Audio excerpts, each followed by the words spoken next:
Hello everyone, welcome to Chanakya IAS academy Patna.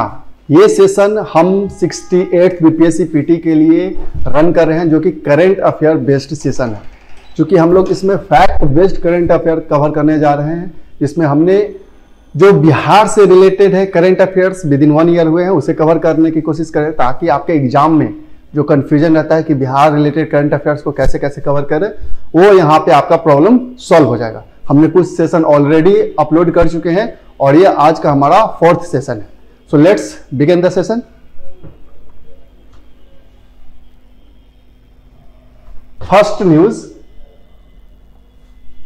Recently NITI Aayog ने state energy and climate index एक report पेश किया है, जिसमें बिहार का जो रैंक है in the state energy and climate index is 15।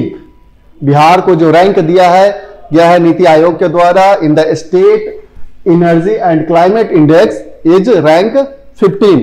अगर पहली रैंक की बात करें तो इस रिपोर्ट में, इस इंडेक्स में गुजरात को फर्स्ट रैंक प्राप्त हुआ है और बिहार को 15th रैंक दिया गया है in the NITI Aayog state energy and climate index. Next is about Belwa dam project. अभी रिसेंटली बेलवा डैम प्रोजेक्ट को जल्द से जल्द कंप्लीट करने की योजना बनाई जा रही थी। यह योजना बेसिकली 2016 में लॉन्च हो चुकी थी, जो कि बिहार के शिवहर डिस्ट्रिक्ट में बन रहा है। और ये जो बेलवा डैम है आपका बागमती रिवर पे इसे कंस्ट्रक्ट किया जा रहा है, ताकि जो बागमती रिवर के जो वहां पे बाढ़ आता था, उस बाढ़ के पानी को इस डैम के थ्रू चैनलाइज किया जा सके और खेतों में पहुंचाया जा सके।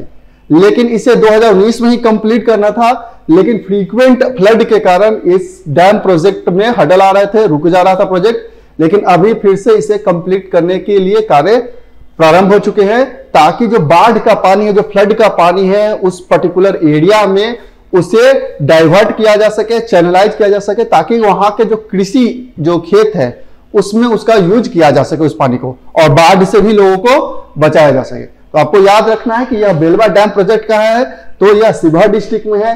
किस रिवर पे है, तो बागमती रिवर पे इसे कंस्ट्रक्ट किया गया है। Next is Bihar first brigade training, fire brigade training institute, fire brigade training institute, जो कि पटना के बिहटा में इस ट्रेनिंग इंस्टीट्यूट का इस्टेब्लिशमेंट हुआ है, ताकि जो फायर ब्रिगेड के हमारे जवान हैं उन्हें अच्छे से ट्रेंड किया जा सके, ताकि वो भी अच्छे से सर्विस प्रोवाइड कर सके। और क्योंकि वो बहुत ज्यादा खतरे जैसे मतलब प्रोजेक्ट में वो एम्प्लॉयड रहते हैं, आग बुझाने में जाते हैं, तो उन्हें प्रॉपर रूप से स्किल करने के लिए यह फायर ब्रिगेड ट्रेनिंग इंस्टीट्यूट जो है पटना के बिहटा में इस्टेब्लिश किया जा रहा है, ताकि जो भी ब्रिगेड के इंस्टीट्यूट उसमें पर्सोनेल है उन्हें अच्छे से उसमें ट्रेंड किया जा सके। तो याद रखना है कि बिहार का first fire brigade training institute कहां पे इस्टेब्लिश हुआ है, तो बिहटा में इस्टेब्लिश हुआ है। रिसेंटली एक रामायण यूनिवर्सिटी प्रपोज किया गया है बिहार में कि एक रामायण यूनिवर्सिटी का इस्टेब्लिशमेंट किया जाए, और यह प्रपोजल दिया गया है कि वैशाली में रामायण इंस्टीट्यूट का इस्टेब्लिशमेंट किया जाए।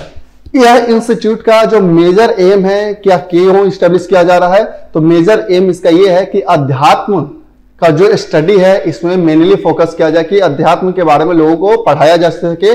इसीलिए यह रामायण जो इंस्टीट्यूट यूनिवर्सिटी है इसे वैशाली जिले में प्रपोज किया गया है सेटअप करने के लिए। तो अगर आपसे क्वेश्चन पूछा जाता है कि बिहार के किस जिले में रामायण यूनिवर्सिटी इस्टेब्लिश करने के लिए प्रपोजल आया है, तो वैशाली जिले में इसका प्रपोजल आया है। और वैशाली का हमारा बहुत इतिहास बहुत बड़ा अच्छा है, जो उसका ऐतिहासिक परिदृश्य है वो भी काफी रहा है। तो इस अनुसार यह रामायण यूनिवर्सिटी जो है इसे वैशाली में प्रपोज किया गया है। नेक्स्ट है, recently Bihar state legislative assembly ने एक बिल पारित किया है, state university service commission amendment bill 2022। Recently Bihar state government ने एक state university service commission amendment bill 2022 पारित किया है, जिसमें जो यूनिवर्सिटी के जो चेयरमैन होते हैं उनका जो एज लिमिट है, जो मैक्सिमम एज लिमिट है, उसे 75 वर्ष कर दिया गया है, 75 ईयर्स कर दिया गया है। अर्लियर यह 72 ईयर्स एज था। तो जो पहले चेयरमैन का एज, रिटायरमेंट एज था 72 साल था, अब इस यूनिवर्सिटी कमीशन बिल 2022 के अकॉर्डिंग अब जो वह एज है उसे 75 वर्ष कर दिया गया है।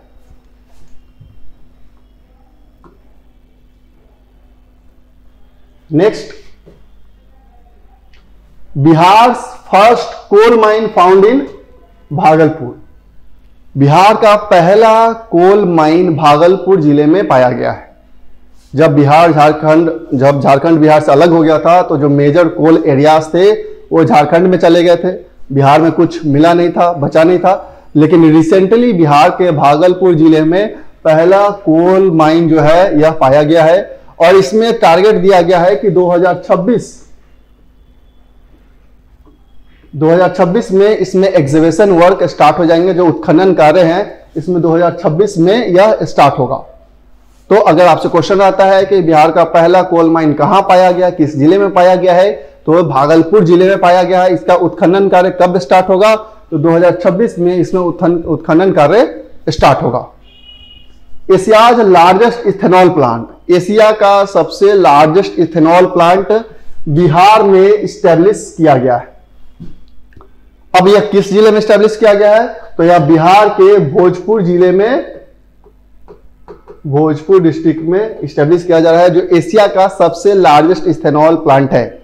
और आपको यह बता दें कि बिहार ही पहला स्टेट है इंडिया में जिसने इथेनॉल प्रमोशन पॉलिसी लॉन्च किया था। जब से हमारा मोटिव है कि हम लोग इथेनॉल बेस्ड फ्यूल को यूज करें, तब से फर्स्ट अगर स्टेट कोई है तो बिहार ही है जिसने इथेनॉल प्रमोशन पॉलिसी लॉन्च किया है। और इथेनॉल के क्षेत्र में जो बिहार गवर्नमेंट है वो लगातार वर्क कर रही है। इसीलिए इसी इनिशिएटिव के अंदर एशिया का जो सबसे लार्जेस्ट इथेनॉल प्लांट है वो बिहार के भोजपुर डिस्ट्रिक्ट में स्टैब्लिश किया गया है। Government of Bihar has set target to create, अब रिसेंटली मनरेगा के तहत जो गवर्नमेंट ऑफ बिहार है उन्होंने नंबर ऑफ जो एम्प्लॉयमेंट डेज है, जो नंबर ऑफ एम्प्लॉयमेंट डेज है, जो कार्य करने का जो दिन है, उससे उसकी क्षमता को 2022-23 में बढ़ाकर लगभग 25 करोड़ करने का यह टारगेट रखा है कि 2022 और 23 का जो फाइनेंशियल ईयर है उसमें बिहार गवर्नमेंट जो है मनरेगा के तहत लगभग 25 करोड़ दिन का वह एम्प्लॉयमेंट प्रोवाइड करेगी। तो अगर आपसे क्वेश्चन ऐसा आता है कि 2022-23 में मनरेगा के तहत बिहार सरकार की क्या टारगेट है वर्क एम्प्लॉयमेंट डे प्रोवाइड करने का, तो वह है 25 crore. Countries largest examination hall, हमारे देश का, इंडिया का सबसे लार्जेस्ट जो एग्जामिनेशन हॉल है वह बिहार में पटना में बनने जा रहा है और वो पटना के कुम्हरार में यह जो एग्जामिनेशन हॉल है बनने जा रहा है, जो कि पूरे इंडिया का सबसे लार्जेस्ट एग्जामिनेशन हॉल होना जाना है। इसमें लगभग एक साथ एटलीस्ट 25,000 स्टूडेंट्स एग्जामिनेशन में बैठ सकते हैं। तो यह पटना के कुम्हरार में यह कंट्री का सबसे लार्जेस्ट एग्जामिनेशन हॉल बनने जा रहा है। नेक्स्ट है Bihar first textile polytechnic will be built in Bhagalpur. जो बिहार का पहला टेक्सटाइल पॉलिटेक्निक इंस्टीट्यूट जो है वह भागलपुर डिस्ट्रिक्ट में बनेगा। अब इसमें जो है टेक्सटाइल इंजीनियरिंग के बारे में स्टूडेंट्स को बताया जाएगा और पढ़ाया जाएगा। और चूंकि भागलपुर को बिहार का सिल्क सिटी भी बोला जाता है, क्योंकि भागलपुर में काफी ज्यादा सिल्क का उत्पादन होता है, इसलिए यह भी याद रखें कि किस डिस्ट्रिक्ट को सिल्क सिटी बोला जाता है, तो भागलपुर को बिहार का सिल्क सिटी भी बोला जाता है। और यहां पे ही टेक्सटाइल पॉलिटेक्निक इंस्टीट्यूट स्टैब्लिश किया जाना है ताकि जो स्टूडेंट्स हैं उन्हें टेक्सटाइल इंजीनियरिंग में स्किल्ड किया जा सके, पढ़ाया जा सके उन्हें।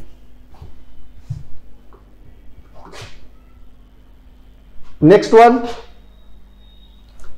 Gorakhpur Siliguri Enfield expressway. अभी रिसेंटली यह एक्सप्रेसवे साइन हुआ था जो कि बिहार के 11 डिस्ट्रिक्ट से पास होगा। जो गोरखपुर सिल्लीगुड़ी एक्सप्रेसवे है अगर क्वेश्चन ऐसा आता है कि बिहार के कितने डिस्ट्रिक्ट से वो पास होगा, तो बिहार के 11 डिस्ट्रिक्ट से यह पास होगा। लगभग इसका जो अगर लंबाई की बात करें तो यह लगभग 600 किलोमीटर लंबा एक्सप्रेसवे होगा, जिसमें अप्रॉक्स 416 किलोमीटर इसका जो लेंथ है वह बिहार में ही है।